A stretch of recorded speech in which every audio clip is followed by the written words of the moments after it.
World cricket ধরেই নিয়েছে বাংলাদেশ বিশ্বকাপে কিছু করতে পারুক আর না পারুক, ঘরের মাঠে অনেক কিছু করতে পারে। যার কারণে নিউজিল্যান্ড আইপিএল এবং পিএসএল এর কারণে তাদের সি টিম পাঠিয়েছে। অস্ট্রেলিয়ার এ গ্রেডের ক্রিকেটাররা বাংলাদেশে আসতেই চাচ্ছে না। এমনকি সর্বশেষ ট্রাভিস হেড এবং মিচেল মার্শ নিজেদের নাম সরিয়ে নিয়েছেন। এই জন্য সময় এসেছে বাংলাদেশকে দেশের বাহিরে ডমিনেট করতে হবে। যাই হোক, এটা অস্ট্রেলিয়ার জন্য একটা সিরিজ, তবে আমাদের জন্য 2027 বিশ্বকাপের সমীকরণ। বাংলাদেশকে সর্বোচ্চ এফোর্ট দিয়ে সিরিজ জিততে হবে।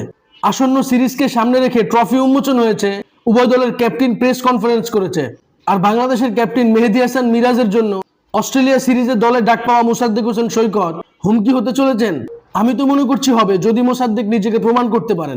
অন্যদিকে অস্ট্রেলিয়ান ক্যাপ্টেন জশ ইংলিশ, তিনি তার তরুণ ক্রিকেটারদেরকে নিয়ে বাংলাদেশ সিরিজটা এনজয় করবেন। এর বেশি তার কাছে আর কিই বা করার আছে। সব মিলিয়ে এই মুহূর্তে বাংলাদেশ বেশ ভালো ছন্দে রয়েছে। আশা করছি আগামীকাল প্রথম ম্যাচে বাংলাদেশ ব্যাটে বলে দারুণ পারফরমেন্স করবে।